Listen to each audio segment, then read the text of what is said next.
Cek. Oke, kita mulai ya. Bismillahirrahmanirrahim. Assalamualaikum warahmatullahi wabarakatuh. Selamat malam semua. Eh, Selamat datang di pembelajaran tamu ya, yang diselenggarakan oleh Mitra Bisa AI di sini kan. Di mana teman-teman bisa menyaksikan menghadiri pembelajaran tamu yang diselenggarakan atau yang diisi oleh para mentor terkait selama kurang lebih dalam periode pembelajaran di MSIB ini setidaknya ada sebulan sekali gitu. Ya. Nah, ini pada bulan ini saya mengambil judul untuk pembelajaran tamu webinar ini tentang data science ya. Lebih intinya lagi atau lebih detailnya lagi adalah tentang data science in biomedical engineering. Oke, nah langsung saja kita masuk ke pembahasan kita. Hmm,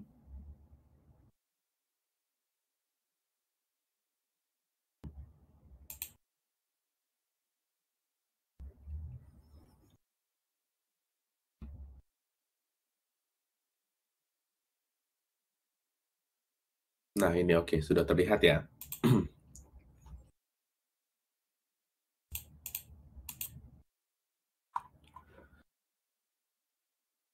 Nah, eee, mungkin pengantar dulu dari saya. Jadi kalau teman-teman yang mungkin sudah mendalami tentang data science, mendalami tentang machine learning, nah itu kan membantu dalam, pemahaman di materi ini, gitu. Nah, bagi teman-teman yang, mungkin masih, belum pernah mencoba atau belum pernah mencari tahu tentang hal tersebut, nggak apa-apa. Ini intinya kita nggak akan ngedalemin jauh ke, masalah teknis, masalah apa ya, ngoding dan lain sebagainya, tapi kita akan mengupas, kulit luarnya dulu gitu. Jadi memberikan, wawasan dan pandangan kepada teman-teman tentang data science ini bisa dipakai dalam banyak bidang.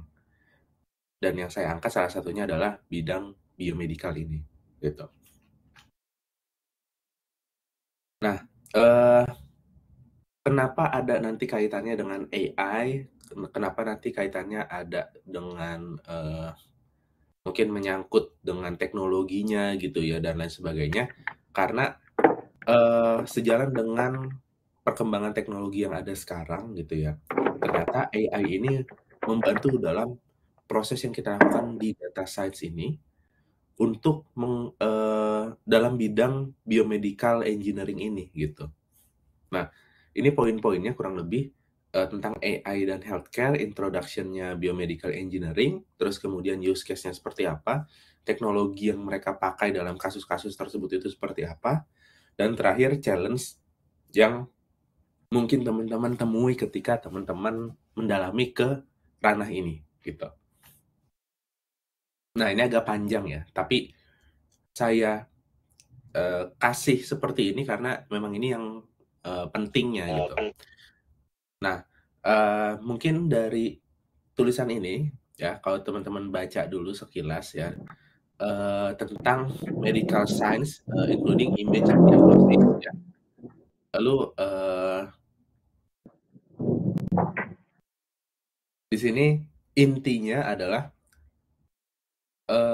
biomedical engineering salah satunya itu yang cukup banyak ya, dan yang cukup berkembang itu adalah tentang, medical image-nya, gitu.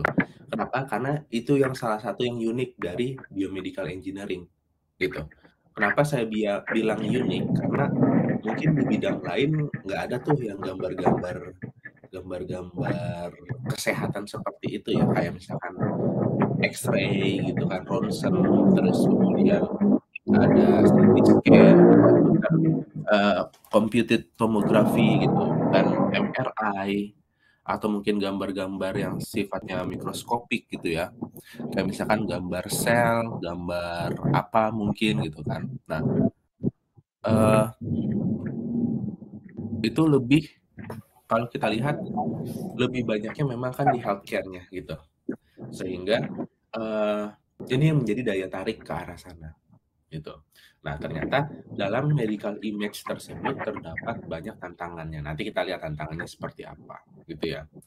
Nah, eee, mulai dari bagaimana pengambilan datanya saja, gitu ya. Itu sudah menggunakan device, menggunakan alat khusus, gitu. Kayak kalau misalkan teman-teman tahu MRI atau CT scan gitu ya, yang memindai bagian tubuh kita, tapi kita harus alatnya itu kayak kita masuk ke dalamnya gitu, kayak kita berbaring, terus nanti, di suatu ini ya, di suatu tempat gitu. Terus nanti tempatnya itu masuk ke dalam alatnya gitu, jadi kita masuk ke dalam alatnya untuk di-scan, gitu. Atau mungkin kayak, ronsen juga gitu ya, kalau ronsen ada alatnya juga kan gitu, jadi, ada bagian tubuh mana nanti kita ditempeli, semacam papan gitu kan. Nah, lalu ditembakkan sinar X-nya gitu. Nah, jadi, dari pengambilannya pun cukup unik ya di sini. Apalagi kita lihat di sini, ternyata gambar yang dihasilkan itu analisisnya memiliki tantangan. Nah, tapi tantangan yang, cukup besar dari medical image ini sebanding dengan mungkin manfaatnya juga gitu ya. Ketika nanti teman-teman punya suatu, kasus tentang misalkan MRI atau X-ray. Nah, itu tidak dipungkiri bahwa hasil yang diperoleh dari sana itu juga penting gitu. Hasil analisisnya juga bisa dapat membantu dalam mungkin, eee, keselamatan pasiennya gitu ya, atau membantu kinerja dokter dalam mendiagnosa dan lain sebagainya.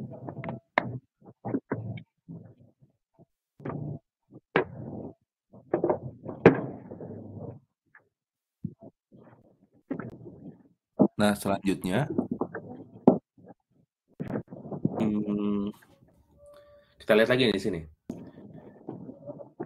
Nah, thanks to ML technology ya, including deep learning juga, healthcare, healthcare worker, including doctor, can cope with complex problem that would be difficult, time consuming, and ineffective to solve their own. Nah, artinya apa?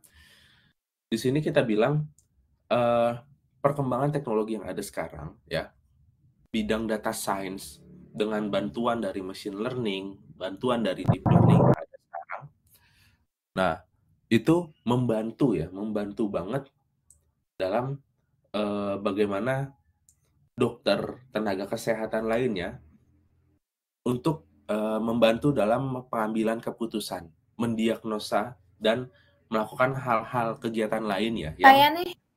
harusnya, di sini kita lihat time consuming banget gitu. Jadi memakan banyak waktu atau mungkin,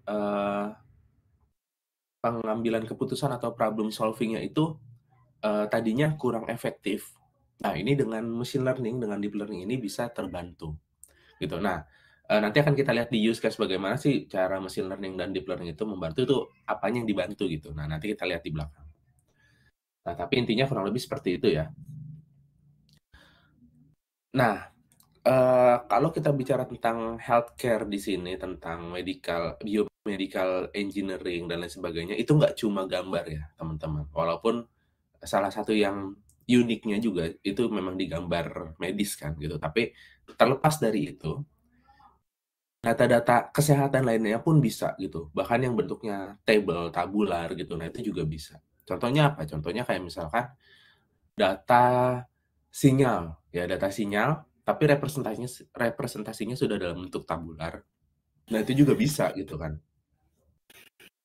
Nah, eh, di sini kalau kita lihat tidak hanya jadi kalau misalkan kalau nanti ketemu data data di biomedical pasti gambar nih, enggak juga gitu. Oke. Bahkan nanti ada yang seperti sinyal kayak kan sinyal dalam tubuh kita kan ada kayak sinyal otak gitu kan, sinyal jantung dan mungkin ada yang lainnya juga gitu. Nah, semua itu bisa teman-teman analisis juga gitu. Apa sih yang misalkan nanti terkait dengan jantung ya mungkin dari sinyal detak jantung kita mungkin nanti teman-teman bisa tahu ritmenya normal atau tidak gitu kan. Atau ketika ritmenya nanti tidak normal itu terindikasi apa dan lain sebagainya gitu. Nah, sekilas tentang history of artificial intelligence ya AI ini sejarahnya. Dimulai mungkin pada 1950 ya. Ketika ada teman-teman mungkin kalau tahu Alan Turing gitu ya dengan Turing test gitu, dengan the Turing test mengembangkan Turing test. Nah, di sini sebenarnya itu sudah mengarah ke artificial intelligence gitu ya, walaupun mungkin tidak sekompleks model yang sekarang, tapi di sana sudah inisiasi lah gitu ya, sudah mulai penerapan dari artificial intelligence-nya. Pada tahun 1952, machine learning mulai muncul gitu ya. Lalu 1956 ada John McCarthy, The Term of AI ya. Lalu kemudian berlanjut di 1961 ada assembly ya disebutannya, assembly line at GM. Terus ada first chatbot di sini di 1964 ya. Terus kemudian ada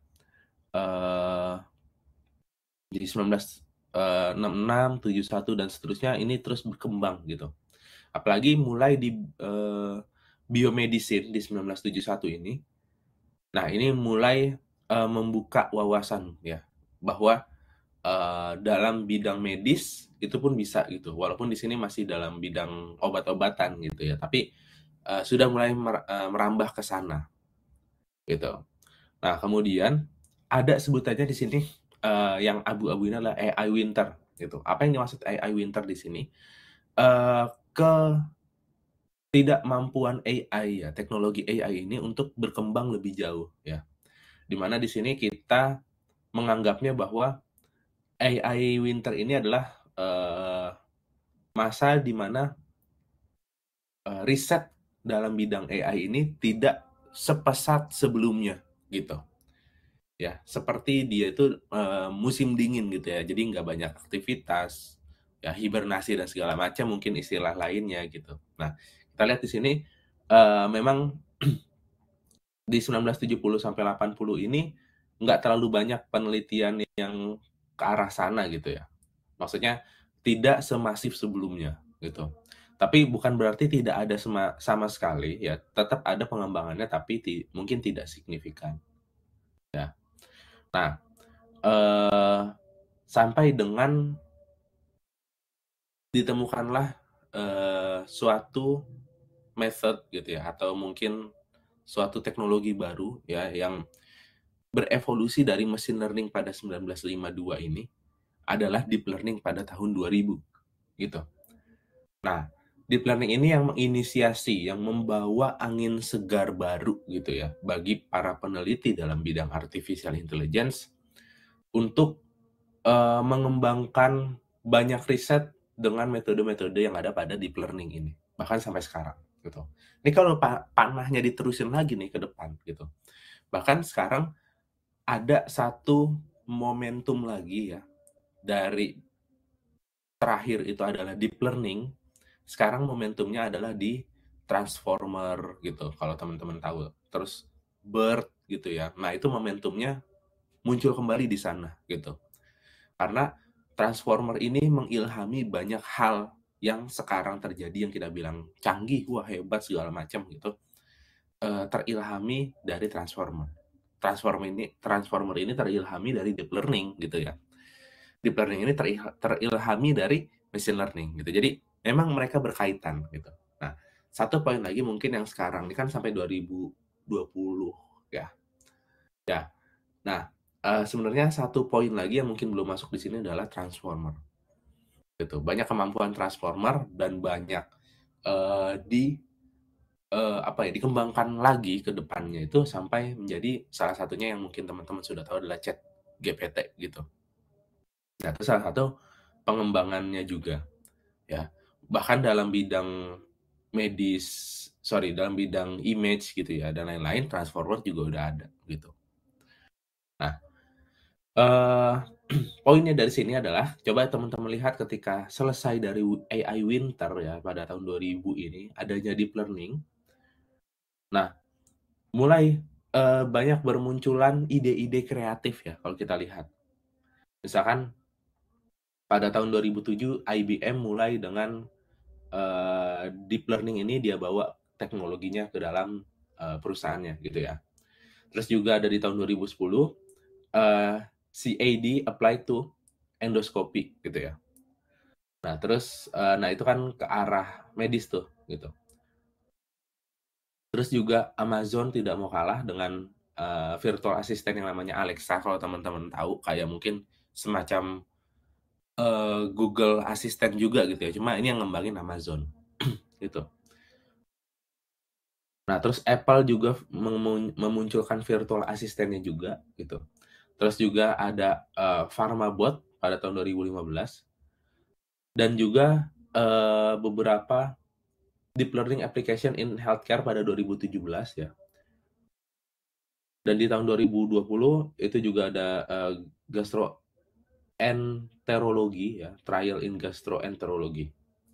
Nah, terus juga dalam bidang medical image itu juga untuk segmentasi juga ada beberapa metode ya yang terkenal yang bahkan dibawa ke lintas bidangnya gitu. Jadi kayak menemukan suatu metode yang cukup oke gitu, yang mungkin teman-teman kalau tahu namanya U-Net, yang untuk segmentasi gambar, tadinya digunakan hanya di medical image, tapi dibawa nih gitu, inspirasi ini, U-Net ini dibawa keluar juga, ke data-data gambar lain yang, bukan untuk bidang biomedical, gitu.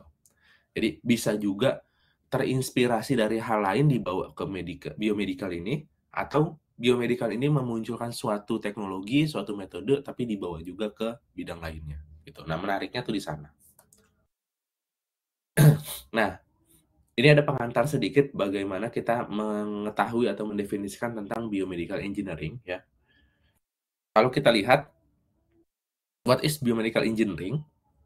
Biomedical engineering is the application of the principle and problem-solving technique of engineering to biology and medicine. Ya, jadi kalau tadi ya kita lihat ada yang pengembangannya ke arah medicine-nya gitu ya, atau mungkin benar-benar yang ke arah kesehatannya, nah itu termasuk dalam biomedical engineering juga gitu. Problem solving technique. This evident throughout healthcare from diagnosis and analysis to treatment and recovery and has entered the public conscience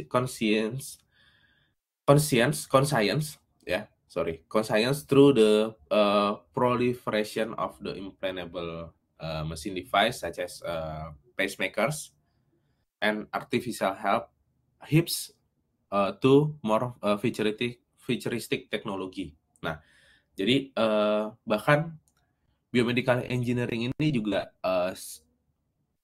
apa ya, membantu ya, atau mungkin harapan canggihnya adalah bisa ke arah yang futuristik. Seperti di sini ada artificial hips gitu ya, atau mungkin membantu dalam implantable organ ya, organ atau medical device di dalam tubuh kita gitu, dan lain sebagainya gitu. Nah, engineering itself is an innovative field ya. The origin of ideas leading to everything from automobiles, aerospace, skyscraper to sonar. Biomedical engineering focus on the advance the improve human health and healthcare. Nah, jadi intinya di sini engineering sendiri itu adalah sebuah bidang inovatif ya. Ya, ide-ide yang original yang membawa misalkan kayak automobile to aerospace gitu kan. Skyscraper to sonar dan lain sebagainya. Nah, engineering sebentar. Cek. Oke. Nah, engineering di kata-kata engineering dalam biomedical engineering pun juga merupakan suatu bidang inovasi juga ya, di mana di sini tujuannya untuk improving human health gitu. Oke. Ya itu kan tadi termasuk juga dalam definisinya itu dibilang tentang medisinnya kah, tentang analisis organ tubuh manusia dan lain sebagainya. Nah, dataset in biomedical engineering. Nah, ini juga salah satu hal penting yang menjadi concern juga nih, gitu ya. Kalau teman-teman mempelajari tentang machine learning, deep learning, dan sejenisnya gitu ya, AI, maka tidak akan lepas dari yang namanya dataset. Tidak akan lepas dari yang namanya data. Nah, machine learning tanpa data tidak akan bisa berjalan gitu ya, tidak akan bisa diproses. Oleh karenanya itu data ini berperan penting dalam teknologinya. Ya. Pembuatan teknologi atau sistem cerdas yang tadi kita bilang AI, yang kita tadi bilang dibentuk dengan machine learning gitu. Nah, itu semua membutuhkan data. Tanpa data tidak akan terjadi gitu ya. Nah, permasalahan umum pada bidang biomedikal ini adalah data. Di mana sebagaimana kode etik ya dalam bidang ini, data biomedikal apalagi yang menyangkut tentang pasien gitu ya, atau orang lah kita sebut, biasanya arahnya tuh ke arah konfidensial gitu. Jadi datanya itu adalah data privacy. Nah, Dalam riset kita, ketika kita ingin, mengambil studi kasus tentang biomedical engineering ini, maka ada semacam kode etiknya, gitu. Mungkin nanti ada namanya penandatanganan, NDA ya, non-disclosure agreement, yang intinya adalah kita menyetujui, kita menyadari bahwa data yang kita gunakan ini tidak untuk disebarluaskan, yang pertama. Dan ditujukan untuk keperluan riset atau keperluan-keperluan lain yang menyangkut tentang, kebaikan, kemaslahatan manusia, dan lain sebagainya, gitu. Nah, eee, mungkin teman-teman nanti akan bersinggungan dengan hal tersebut, gitu. Nah, tapi di sisi lain, eee, data kesehatan ini sudah, mulai banyak ya bermunculan. Jadi teman-teman nggak usah takut bahwa mungkin datanya nggak ada dan lain sebagainya, karena sebenarnya sekarang tuh udah banyak, gitu, ya. Jadi kayak misalkan satu orang pergi ke rumah sakit, nah di suatu hari gitu ya, itu minimal dia akan memproduksi, satu data. Tapi biasanya bisa lebih dari satu data gitu. Let's say pertama, ketika dia pergi ke rumah sakit registrasi dan lain sebagainya, itu sudah satu data kan, data tentang, pengunjung ya let's say pasien gitu, kedatangan pasien. Lalu dia punya keluhan untuk, konsultasi dokter spesialis misalkan, maka itu udah menjadi data lainnya lagi, data yang tidak sama dengan data registrasi tadi, gitu. Terus juga misalkan kalau ada kebutuhan obat gitu ya.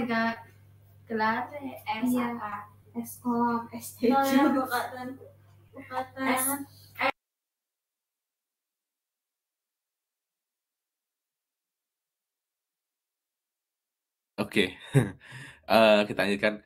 Nah, misalkan ketika tadi dia punya keluhan itu dapat lagi datanya gitu kan. Apalagi kalau misalkan ada diagnosisnya gitu kan.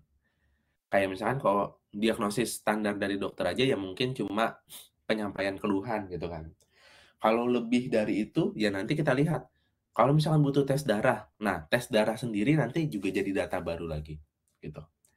Butuh ronsen jadi data baru lagi.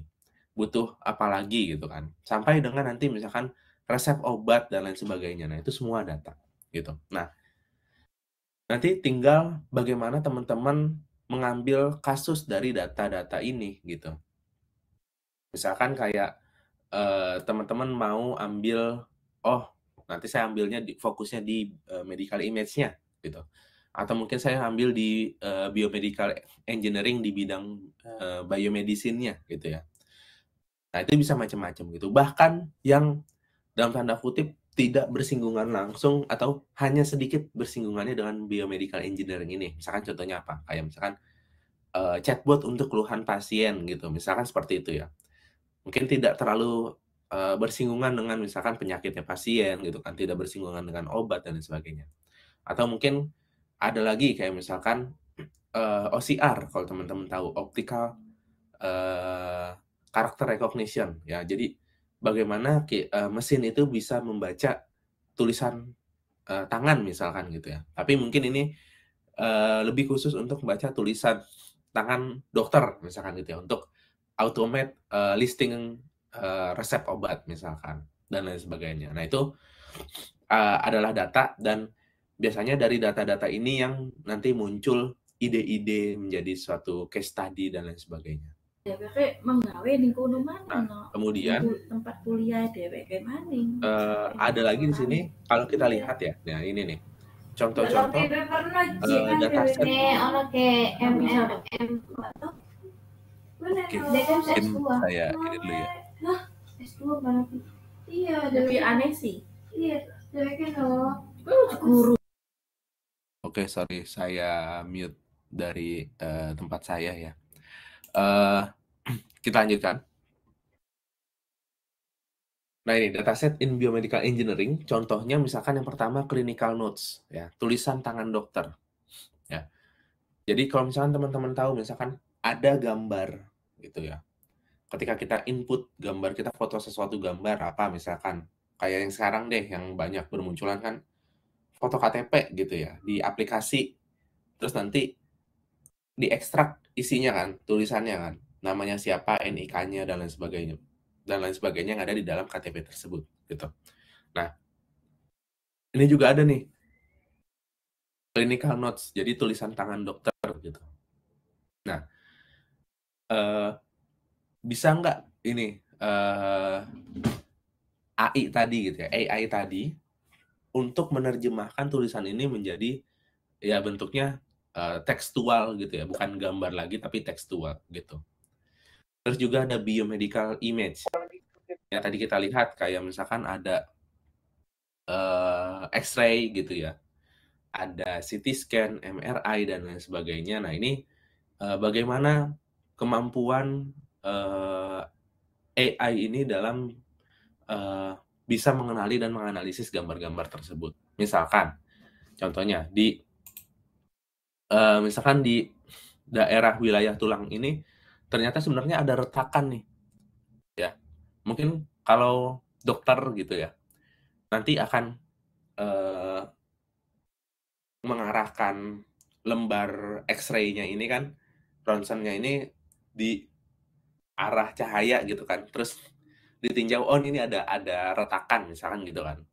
Nah, kalau di AI gitu ya, yang kita hanya input gambar saja, bagaimana caranya nih untuk mengenali hal tersebut gitu. Nah, sistem cerdas yang seperti itu yang nantinya akan dibangun gitu. Ya, misalkan nanti ada bone fracture detection gitu kan, atau mungkin dari yang ini ya ronsen di abdomen ya, di daerah dada kita ini yang meronsen bisa mendeteksi jantung ataupun paru-paru. Nanti juga nanti akan melihat gitu ya, bisa untuk deteksi bagaimana mungkin ada indikasi penyakit pernapasan di paru-paru sebagainya yang bisa dideteksi juga gitu. Nah, contoh lainnya ada ultrasonografi ya, USG. Nah, ini bahkan bisa dalam bentuknya bukan gambar lagi tapi video gitu ya. Karena USG kan biasanya kan entah itu USG untuk janin atau mungkin untuk paru-paru ya. Sorry, jantung gitu kan. Detak jantung. Nah, itu kan biasanya bentuknya video kan. Jadi ketika alatnya itu diarahkan miring ke kanan nanti kelihatan bentuknya dari angle yang sebelah mana gitu kan. Kalau digeser sedikit angle-nya nanti berubah gitu. Nah, termasuk kan yang bayi juga gitu ya. Nah, bagaimana biomedical engineering ini mengatasi nanti dari video ini apa yang bisa dianalisis gitu. Nah, termasuk dataset ini juga kita bisa dapatkan dari wearable device ya. Kalau teman-teman sekarang pakai alat yang canggih-canggih gitu, kayak misalkan jam tangan yang sudah terintegrasi untuk deteksi detak jantung gitu, suhu tubuh dan lain sebagainya. Bahkan mungkin kayak misalkan device-device yang kayak tekanan darah aja sekarang kan sudah yang sifatnya digital gitu ya, nggak perlu pompa, dia pompa bantalannya sendiri, deteksi sendiri, hitung sendiri gitu kan untuk eee, tekanan darah kita gitu. Terus detak jantung juga ada yang dipakai yang dijepit di jari doang gitu kan. Terus udah ketahuan tuh detak jantung kita berapa, gitu. Bahkan juga mata gitu ya. Sekarang juga banyak device yang membantu dalam, pemeriksaan mata gitu. Dan, mungkin device-device lainnya gitu ya. Bahkan mungkin kayak misalkan kita menggunakan treadmill gitu ya untuk berolahraga pun, di situ juga sudah tersedia deteksi untuk detak jantungnya juga gitu kan. Nah, jadi, berbagai macam wearable device yang memungkinkan gitu untuk membantu analisis teman-teman untuk mendapatkan dataset gitu, data acquisition-nya. Ya, kayak misalkan, dari handphone deh gitu ya, nanti bisa tracking jarak tempuh jogging teman-teman gitu. Nah, nanti dianalisis kalau orang, sehat gitu ya, itu joggingnya bisa seberapa jauh jarak tempuhnya. Kalau orang yang kurang sehat atau misalkan menderita suatu penyakit, apa misalkan penyakit pernapasan, dia cuma mampu lari berapa gitu, atau mungkin dari segmen usianya. Usia muda itu, bisa menempuh dalam 1 jam itu berapa gitu ya, jarak tempuhnya. Kalau usia lanjut berapa dan lain sebagainya. Nah, itu juga bisa menjadi analisis. Nah, selanjutnya juga ada di bidang medisinnya tadi gitu ya. Tadi kalau kita urutkan datasetnya dari awal, ada yang berkenaan langsung atau meninjau langsung bagian organ tubuh kita, ada yang, datasetnya ini yang diambil untuk, dari aktivitas kita gitu ya. Ada juga yang dari sisi medisinnya seperti ini. Ya, drugs discovery, terus bagaimana membangun, molekul yang tepat untuk obat-obatannya gitu ya, dan lain sebagainya. Nah, dari dataset tersebut muncullah use case yang menarik dan menantang sebenarnya sih, gitu.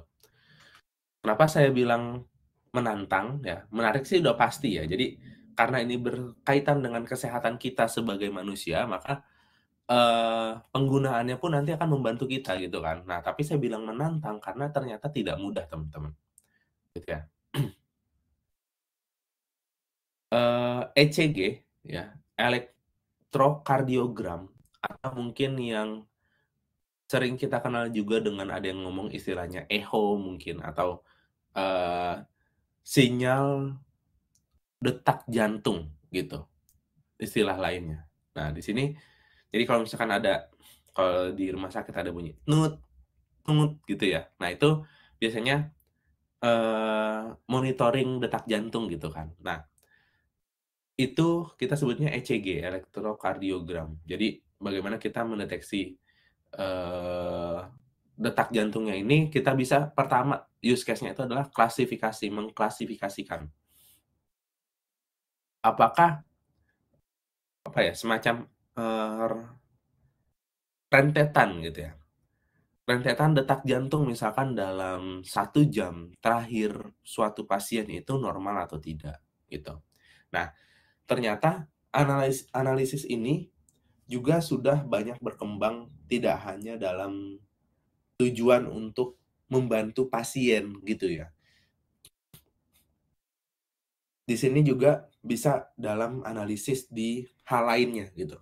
Misalkan dalam, industri sepak bola ya kita bilangnya bahwa, eee, setiap klub profesional itu punya analisis untuk kesehatan pemainnya juga gitu. Nah, termasuk juga bagaimana mereka menganalisis detak jantung, pemainnya ketika mungkin pemeriksaan kesehatan dan lain sebagainya gitu ya. Nah, ECG ini sangat membantu kalau dari sisi kesehatan, kita bisa melihat bahwa nantinya apakah, eee, ketika kita tahu ada orang yang misalkan sesak napas gitu ya, nah ini sesak napasnya itu disebabkan oleh apa gitu. Kayak misalkan kan sekarang penyakit jantung pun macam-macam gitu ya, ada kelainan irama jantung, ada lagi penyakit ini yang masih yang bawaan ya, ada lagi kayak semacam jantung koroner sebutannya. Jadi, ada kelainan, di bagian kalau nggak salah tuh arteri koronaria gitu ya, ya, istilah-istilah kedokteran seperti itulah jadi penyakit-penyakit bawaan yang seperti itu, gitu. Termasuk juga misalkan, penyakit yang di luar dari penyakit bawaan, kayak misalkan penyakit yang timbul karena, behavior kita, kayak misalkan merokok gitu ya, atau mungkin, eee, setiap hari, kena asap kendaraan dan lain sebagainya, yang menyebabkan penyakit-penyakit yang, sifatnya bukan, non biologi gitu ya, yang tidak ada kaitannya dengan penyakit bawaan. Nah, jadi di ECG ini diklasifikasikan apakah dia sehat, dia sakit, atau, kalaupun memang udah jelas ini, dari ECG dari suatu pasien yang sedang menderita suatu penyakit, nanti bisa penyakitnya tuh apa aja, gitu. Nah, itu harapannya dengan bantuan klasifikasi ini, kita bisa lebih cepat, bukan kita sih ya sebenarnya, dokter bisa lebih cepat tahu ya bahwa, eee, pasiennya ini tuh kenapa gitu. Dan tapi di sini sifatnya, eee, hasil klasifikasi ini itu, sifatnya adalah suportif gitu ya. Jadi bukan apa ya, keputusan mutlak lah gitu. Jadi hasil dari sini itu adalah rekomendasi bagi dokter untuk eh, memberikan decision akhirnya gitu.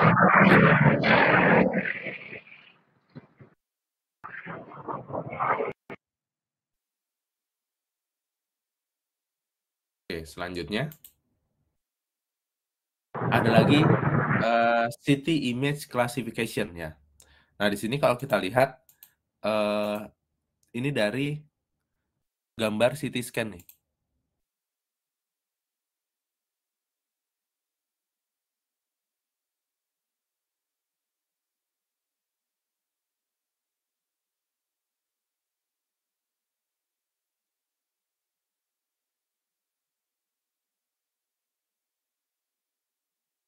Cek, cek, cek. Bentar nih, kayaknya koneksi saya kurang bagus nih. Cek,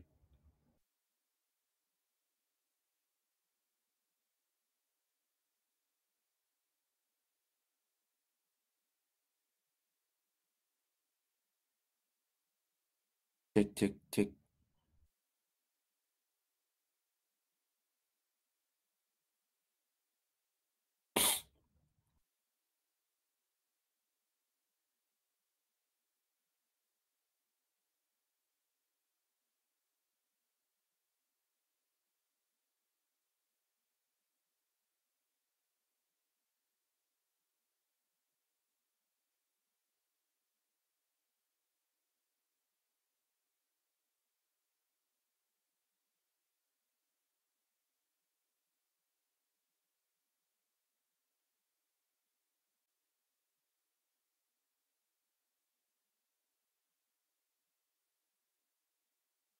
Cek. Oke, sorry.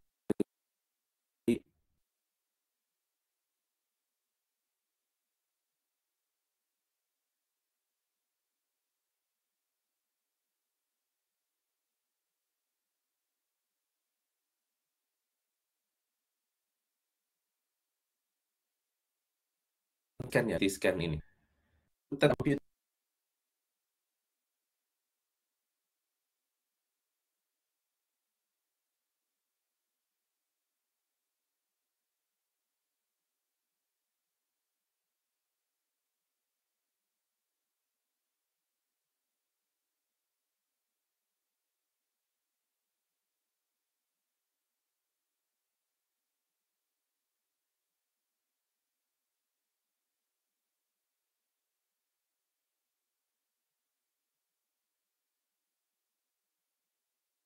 Oke, kita lanjutkan. Nah, CT scan ini salah satu cara, kalau cara pengambilannya sih kayaknya saya kurang tahu nih gitu. Jadi intinya ada alat yang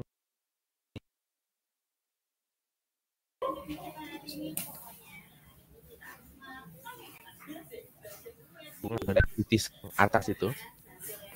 Nah, itu yang akan kita coba bisa diklasifikasikan, bisa disegmentasi juga gitu. Ya contohnya apa? Contohnya misalkan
cek.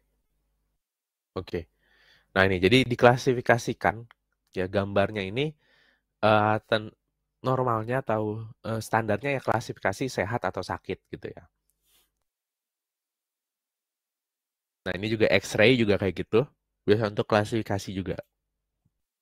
Nah ada lagi medical image segmentation ya. Jadi tidak hanya untuk klasifikasi tapi juga bisa juga untuk mensegmentasi wilayah-wilayah pada gambarnya gitu. Kayak misalkan nanti terdeteksi ada sel kanker atau mungkin ada apa gitu ya, ada mungkin organnya sendiri yang bisa disegmentasi dan lain sebagainya. Nah, itu bisa di medical image segmentation ini. Nah, terus juga bisa untuk bone fracture detection ya. Jadi kalau misalkan ada patah tulang, keretakan dan lain sebagainya, mungkin kalau patah itu lebih kelihatan gitu ya. Mungkin nanti ada dislocation dari tulangnya gitu kan kalau memang dia patah. Tapi yang lebih sulit itu biasanya adalah retak tulang ya. Retak tulang itu biasanya lebih sulit. Nah, itu yang bisa membantu kita AI ini bisa bantu untuk mendeteksi ya. Lalu juga ada cardiac function estimator. Ya, jadi fungsi jantung ini kita bisa bantu juga dari sisi data science kita. Bagaimana kita mengestimasi bagaimana ini ada EF ya singkatannya. EF ini hitungannya juga dari medis itu percentage sih biasanya dia gitu. Nah, mengestimasi berapa EF-nya gitu ya. Nilai EF ini yang nanti menjadi tolak ukur jantungnya ini normal atau tidak normal gitu. Nah, ini dari sequence video nih sebenarnya nih gitu ya. Yang tadi saya bilang USG jantung gitu kan. Nah, itu yang dia pakai. Jadi dari gambar detak jantung kita coba diprediksi EF-nya itu seperti apa. Nah, ada juga medical data analysis yang seperti ini ya.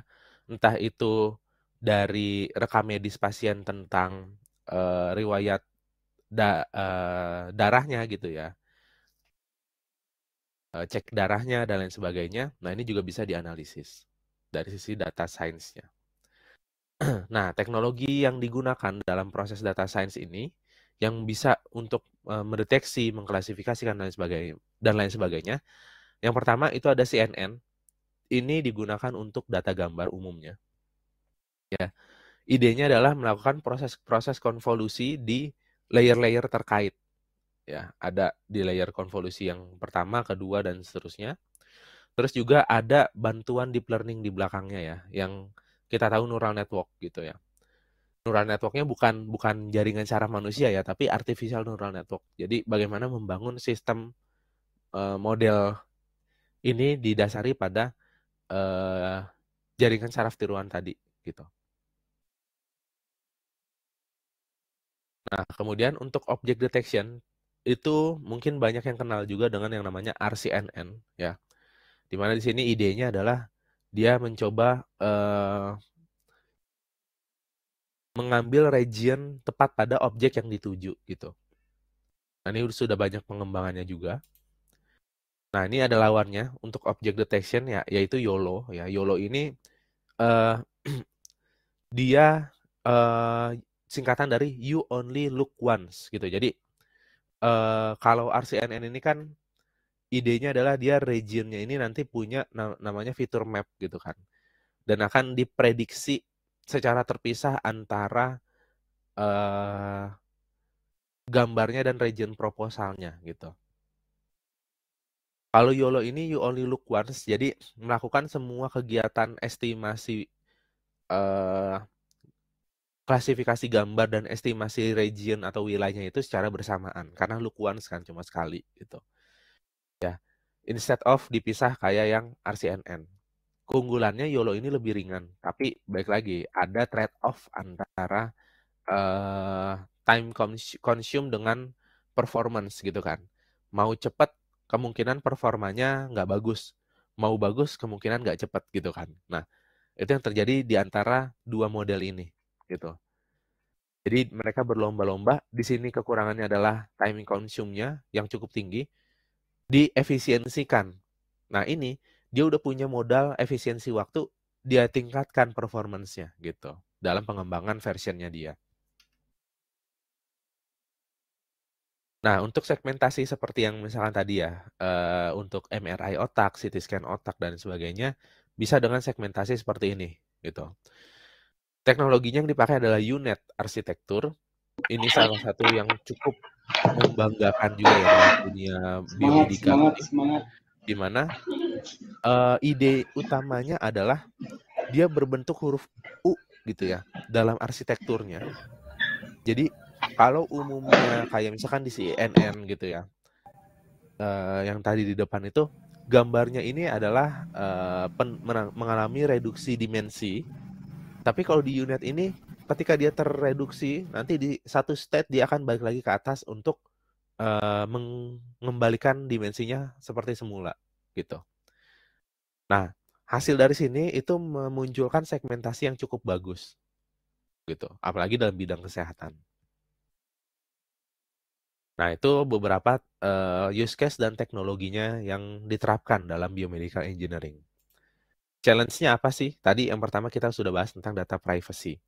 Ya, berkaitan dengan bagaimana penggunaan datanya benar-benar nggak bisa diakses atau bisa diakses dengan keterbatasan. Nah, keterbatasan tadi kayak misalkan butuh perjanjian, penandatanganan, dan lain sebagainya.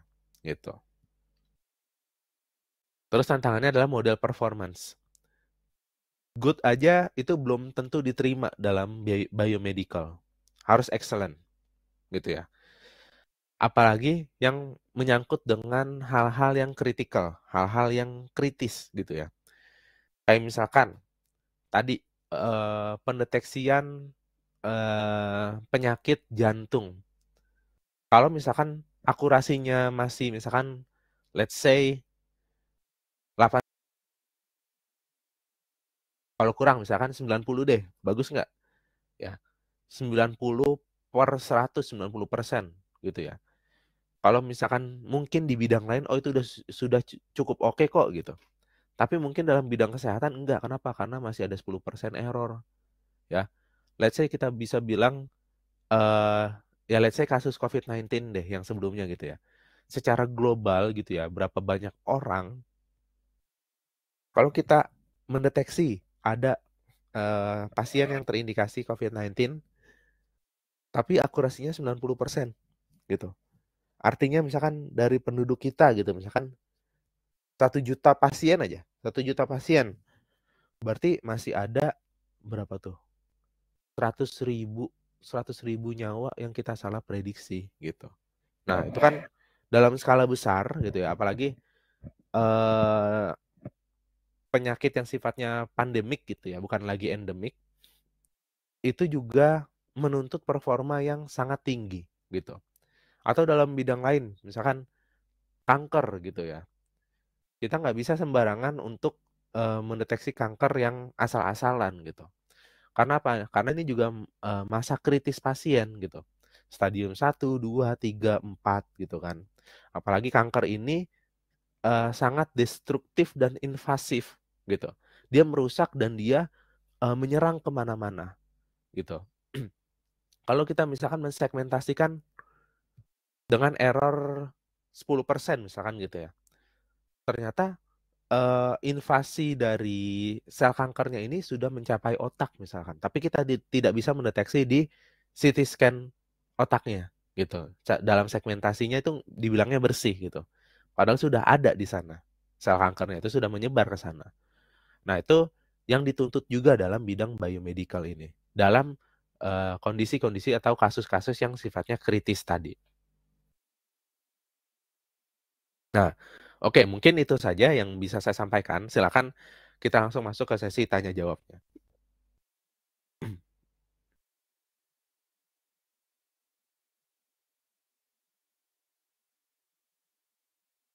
Oke, silakan teman-teman yang punya pertanyaan.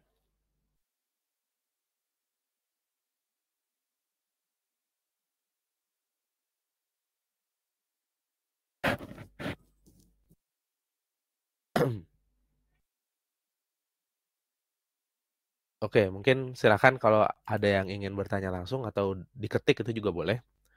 Nah, mungkin sambil ini ya, sambil teman-teman silakan kalau ingin bertanya. saya informasikan juga. Jadi ini pengantar dari saya bagaimana kalau teman-teman ingin menjadi seorang data scientist dan bidangnya itu karena biomedical.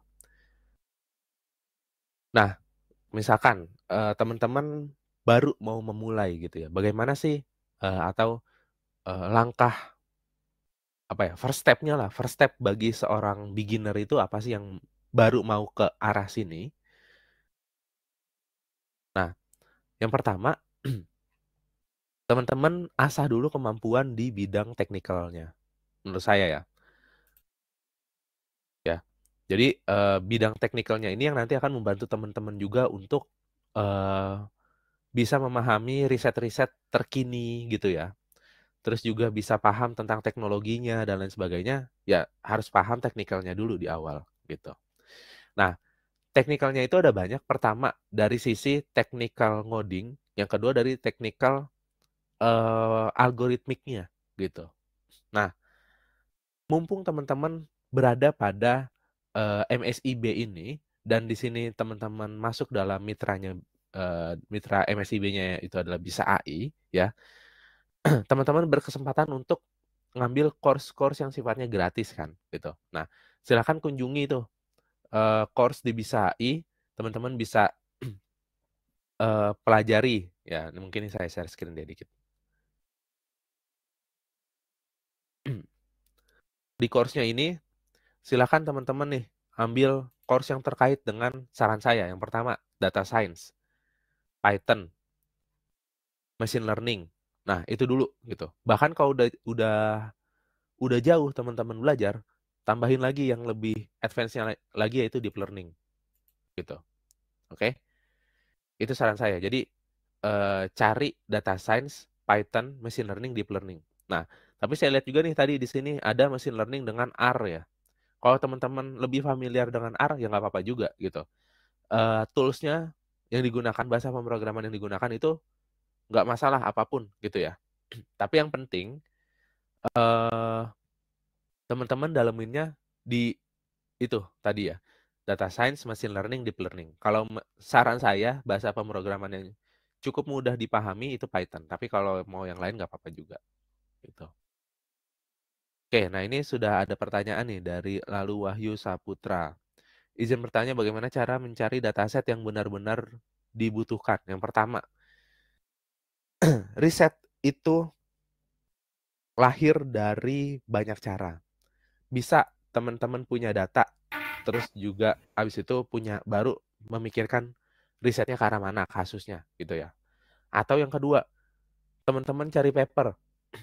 Orang ngapain sih dalam bidang biomedical ini? Misalkan ketemu satu, medical image segmentation misalkan gitu ya. Yang tadi di sini nih misalkan saya share dulu deh.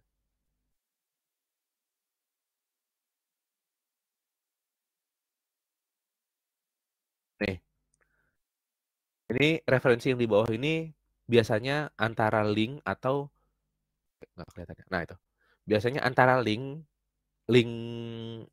link website yang saya kutip atau mengutip dari paper. Nah ini saya kutip dari paper nih, ya masih belum lama juga nih 2021 ya.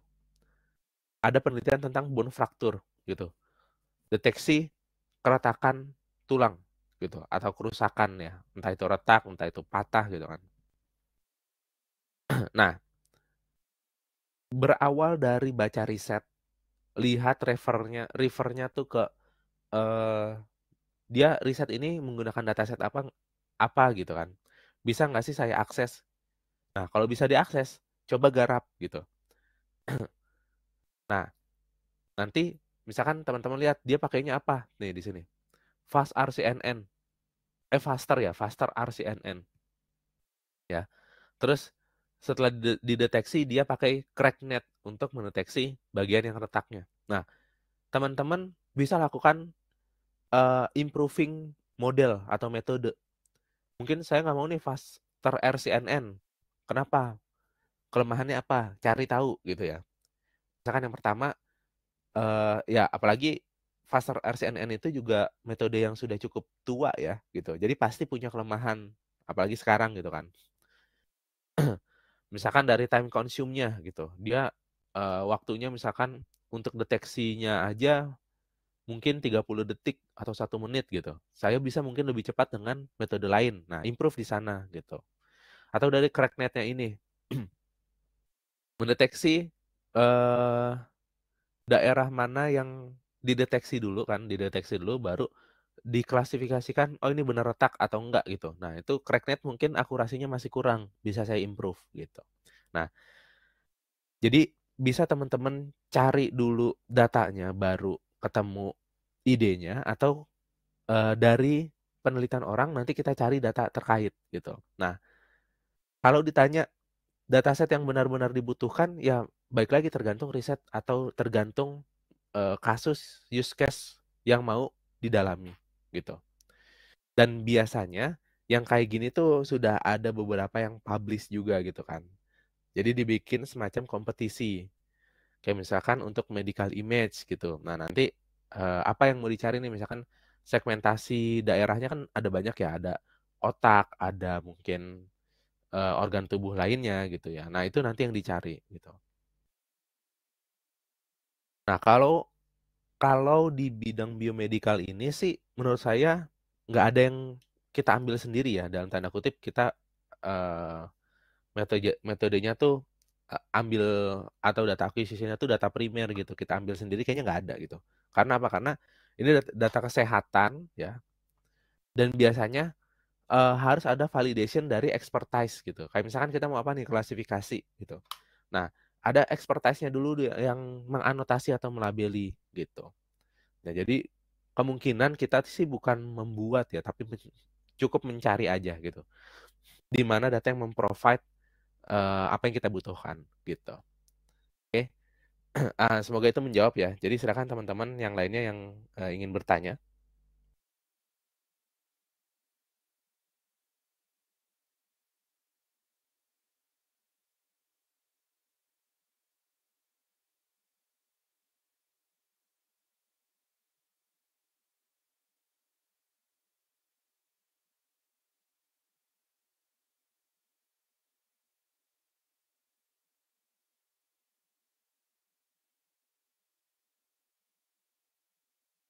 Oke,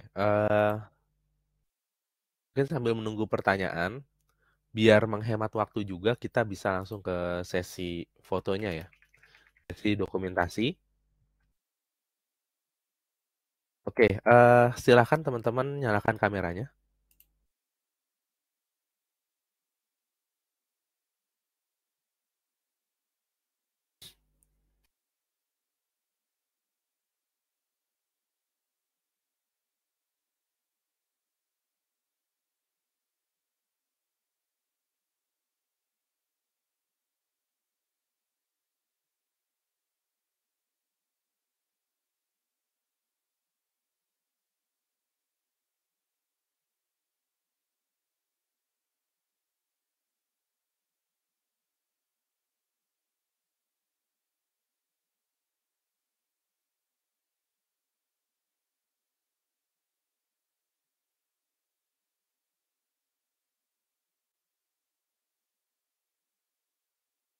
Oke, sambil menunggu loadingnya nih, ada pertanyaan lain ya? Untuk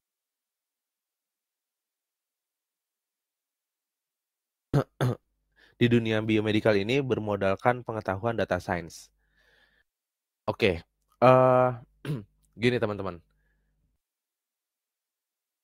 Kalau teman-teman mendalami di data science sendiri itu kan secara fundamentalnya, dia ada 3 komponen dasar ketika teman-teman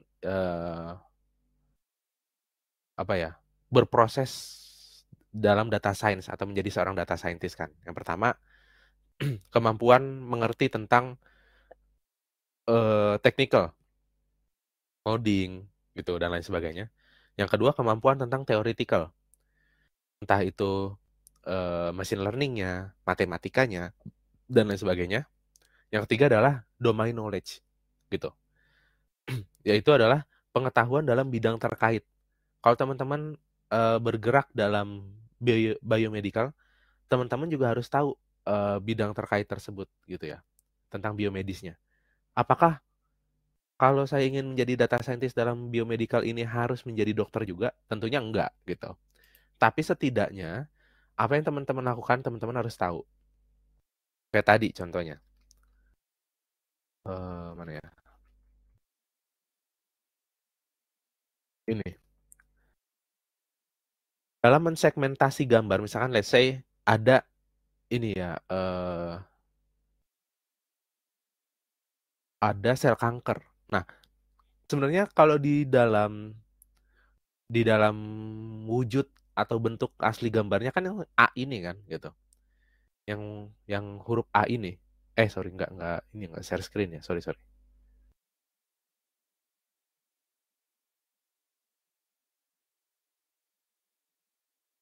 Nah, ini. Dalam medical image segmentation ya, gambar aslinya kan yang A. Nah, kita ingin mensegmentasi daerahnya seperti B gitu. Nah, kita harus tahu nih, setidaknya kayak misalkan yang A ini aslinya tuh yang beneran sel kanker yang mana sih gitu. Sehingga kita bisa dapati hasil prediksi kita tuh yang daerah-daerahnya, hasil segmentasinya tuh yang B loh gitu. Nah, atau mungkin contohnya kayak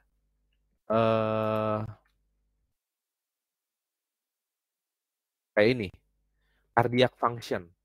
Teman-teman harus tahu nih, EF itu apa sih? Ya, ejection fraction itu apa sih gitu kan. Terus ada lagi sebutannya, dia adalah hitungannya dari EDV dibagi ESV dikurang ESV dibagi dengan EDV kali 100%. Nah, itu apa sih? Nah, ini ada ejection ESV itu adalah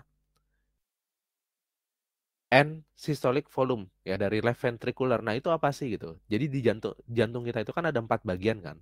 Kalau secara bahasa Indonesianya kan eh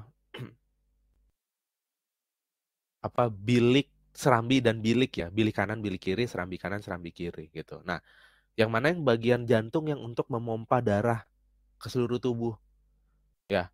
Yang mana yang bagian jantung yang menerima aliran darah dari seluruh tubuh balik lagi ke jantung gitu kan. Nah, itu yang harus teman-teman tahu gitu. Jadi kita nggak perlu jadi dokter gitu ya, tapi setidaknya apa yang kita lakukan itu kita harus tahu gitu. Kalau ada istilah-istilah kedokteran kita jangan hindari, kita memang harus tahu gitu.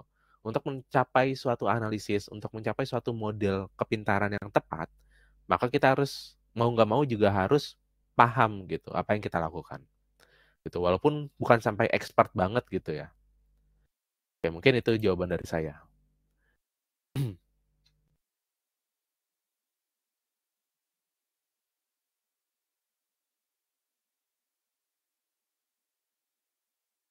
Nah, dari Gendis bertanya, langkah-langkah dalam penyelesaian contoh kasus realnya. Kayak tadi, misalkan, ini deh yang gampang deh. Saya mau deteksi retak tulang. Langkahnya yang pertama apa? Dataset. Saya harus punya dataset. Gimana pun caranya, saya harus punya. Gitu. Lalu kalau udah dapat datasetnya, lihat tujuannya. Tujuannya kan mendeteksi bagian pada gambar X-ray ya, untuk kita deteksi. Nah, kita minta dulu seorang expertise ya let's say berarti kan dokter ahli yang tahu dalam gambar-gambar yang sudah kita kumpulkan atau gambar-gambar yang kita dapatkan misalkan dari rumah sakit gitu ya. Kasih tahu dong, sebutannya anotasi ya. Anotasi itu adalah labelnya. Anotasikan di mana region pada gambar tersebut yang merupakan retak tulangnya gitu. Sehingga nanti saya bisa modeling dari sana gitu. Nah, kalau sudah dapat anotasinya, modeling ya termasuk nanti di dalamnya ada eksplorasi datanya gitu ya, pre-processing sampai dengan modeling, terus dapat hasilnya, evaluasi udah cukup oke atau belum secara mungkin akurasi gitu dan lain sebagainya. Mungkin kalau detection ada lagi bukan akurasi gitu ya. Ada lagi evaluasi metrik lainnya. Kalau sudah oke baru kita bisa implement ya. Jadi ketika ada ronsen baru nih, itu kita masukkan ke model. Nanti dia deteksi sendiri gitu ya. Tapi setelah kita deteksi, kita balikin lagi ke dokter. Dok, ini hasil analisa saya dari misalkan ronsen yang kita ambil pagi ini dari pasien A gitu kan. Ini terdeteksi ada retak tulang di sisi mana gitu, misalkan di mungkin bahu atau lengan atau mana gitu kan, atau tulang rusuk dan lain sebagainya. Nah, biar dokter yang memberikan hasil akhirnya atau keputusan akhirnya gitu. Ya, apapun itu, hasil yang kita buat sebagus mungkin pun ya, itu sifatnya suportif. Dibalikin lagi terakhirnya adalah keputusan berdasarkan vonis dokter gitu, bukan dari kita gitu. Kita hanya sifatnya membantu dokter aja gitu. Ya mungkin itu langkah-langkahnya ya. Oke, udah semua nih kayaknya loading kameranya. Saya ambil 2 kali ya seperti biasa. Hitungan 1 sampai 3 ya, siap. 1, 2, 3. Oke, 1 kali lagi tanpa background. 1, 2, 3. Baik, terima kasih teman-teman. Bisa dinonaktifkan kembali kameranya.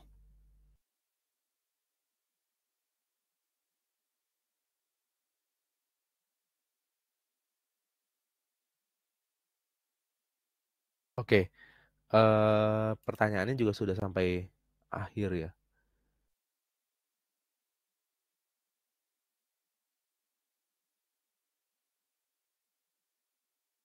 Oke, sudah semua pertanyaannya. Baik, mungkin itu saja yang bisa saya sampaikan. Terima kasih. Silakan teman-teman bisa cari-cari lagi ya pembelajaran tamu lainnya. Ini kayaknya masih banyak yang teman-teman bisa ikuti di hari-hari ke depannya ya. Dan juga kalau teman-teman yang memang berminat dan tertarik dengan dunia data science ini, silakan didalami. Ambil beberapa free course yang terkait dengan hal tersebut yang tadi sudah saya kasih contoh beberapa gitu ya. Dan selebihnya ya kalau sudah menguasai tekniknya, menguasai algoritma dan lain sebagainya, langsung aja cari-cari data gitu. Mungkin bukan ke arah data biomedical dulu gitu misalkan ya. Data-data yang lebih umum dan lebih gampang terjangkau. Nah, itu cari aja di beberapa repository dataset kayak misalkan Kaggle dan lain sebagainya gitu. Oke. Terima kasih. Sekian dari saya tutup. Wassalamualaikum warahmatullahi wabarakatuh. Selamat malam semua dan selamat beristirahat.